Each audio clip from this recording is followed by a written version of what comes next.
आप देख रहे हैं हॉरर हाई। तो चलिए आज की कहानी की शुरुआत करते हैं। अगर ये कहानी पसंद आएगी दोस्तों तो चैनल को सब्सक्राइब ज़रूर करिएगा। समीर और उसका छोटा भाई वीरू अपने मामा के घर से छुट्टियां बिता के घर लौट रहे थे। घर जल्दी पहुंचे, इस वजह से समीर ने जंगल वाले शॉर्टकट से जाने का डिसीज़न लिया। मगर उस रास्ते से आने के लिए वीरू तैयार नहीं था, क्योंकि बड़े बूढ़ों ने उस जंगल में चुड़ैल और प्रेत की कहानियां सुन रखी थी। वो बोला, भैया मैं इस जंगल के रास्ते से नहीं आऊँगा, क्योंकि वहाँ चुड़ैल का साया है। समीर बोला, क्यों तू बेकार में डर रहा है? तेरा बड़ा भाई है ना तेरे साथ, और ये भूत प्रेत चुड़ैल कुछ नहीं होता, सिर्फ मन गढ़ंत कहानियाँ होती हैं। और फिर हमें घर भी तो जल्दी पहुँचना है। किसी तरह समझा बुझा के समीर ने उसे मना लिया। कार पक्की सड़क से जंगल के रास्ते में मोड़ ली। तकरीबन 10 मिनट गाड़ी चलाते रहने के बाद उन्हें एक झोपड़ी दिखाई दी, जिसके आंगन में एक बुढ़िया झाड़ू लगा रही थी।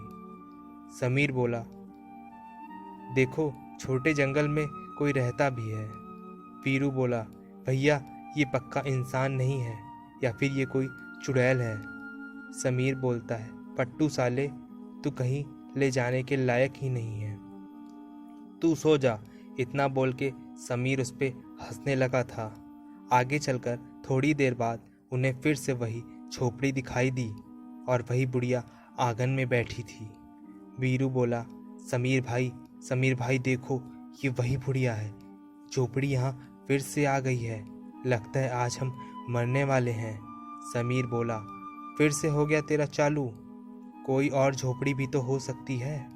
बुढ़िया को हमने नज़दीकी कहाँ से देखा था। ये बोलकर उसने वीरू का मुंह बंद करा दिया। पर थोड़ी देर बाद जब वो झोपड़ी फिर से दिखी, और इस बार समीर की भी फटके हाथ में आ चुकी थी। डर से उसका चेहरा पीला पड़ने लगा, और वीरू के चेहरे पर तो हवाइयाँ ही उड़ चुकी थी। समीर वीरू से बोला, मुझे तेरी घड़ी दे। वीरू रोते रोते बोला, क्यों, मरने से पहले मेरी घड़ी लेना चाहते हो क्या? बोला था ना जंगल के रास्ते मत चलो। समीर बोला, तू सिर्फ घड़ी दे और रोना बंद कर, बाकी मैं संभालता हूँ। वीरू ने घड़ी निकाल के गुस्से में समीर की ओर फेंक दी। समीर ने घड़ी में टाइम देखा, शाम के 5 बज चुके थे। उसने वहीं गाड़ी खड़ी कर दी और उस झोपड़ी के नज़दीक के रास्ते में एक जगह पर घड़ी गिरा दी और गाड़ी तेजी से भगाई। थोड़ी देर बाद उन्हें वही झोपड़ी वापस दिखी, पर इस बार बुढ़िया वहां पर नहीं थी। वीरू रोते रोते बोला, भैया अब हम पक्का मरने वाले हैं। समीर कुछ नहीं बोला। झोपड़ी के नज़दीक पहुंचकर उसी जगह पर उसने गाड़ी रोक दी तो वीरू को वही घड़ी पड़ी मिली। उसमें समय हुआ था 5:10। समीर समझ चुका था कि वो किसी छलावे के फंदे में फंस गया है। उसने वीरू को घड़ी दी। उसने रोते रोते वो पहन ली। समीर ने उससे कहा कि तू गाड़ी में ही रुके रहना, मैं उस भूतनी से मिलकर आता हूँ, और झोपड़ी की ओर समीर चल दिया। वीरू चिल्ला रहा था, भैया वहाँ मत जाइए, भैया वहाँ मत जाइए, वो चुड़ैल है। अचानक वीरू के गाल पर एक चमाटा पड़ा और आवाज़ आई, घर आ गया है छोटे, उठ जा। और वीरू आंख मलते हुए उठा तो गाड़ी घर के आंगन में खड़ी थी और समीर कार से सामान निकाल रहा था। और जब वीरू ने घड़ी में समय देखा तो 5:10 हो रहे थे। समीर ने आके उससे पूछा, तू नींद में क्या बड़बड़ा रहा था? आज हम मरने वाले हैं, आज हम मरने वाले हैं। समीर की बात सुनकर वीरू खुद पर ही हंसने लगा।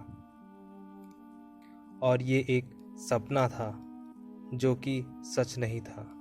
लेकिन कभी कभी ऐसे छलावे होते हैं जो हमें भटका कर ही इसी तरह हमारी जान ले लेते हैं, और जंगल में हम भटक भटक कर मर जाते हैं। ये छलावे इंसानी रूप में भी हो सकते हैं। और अगर एक बार आप इनको दिख गए या इन्होंने आपको देख लिया तो फिर आप गए, और अगर आपने इनकी बात मान ली तो फिर कोई आपको इनसे बचा नहीं सकता है।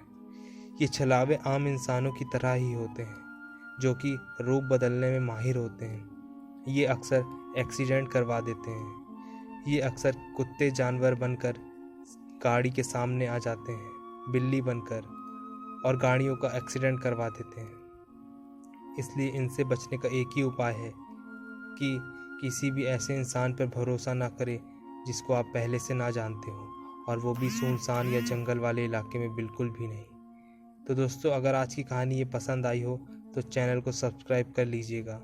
और आप लोगों के साथ भी ऐसी घटना कभी ना कभी हुई होगी जब आप या आपके कज़िन लोग ऐसे कहीं गए होंगे। मिलते हैं कल एक नई कहानी के साथ। तब तक के लिए आप सभी का दिन शुभ हो।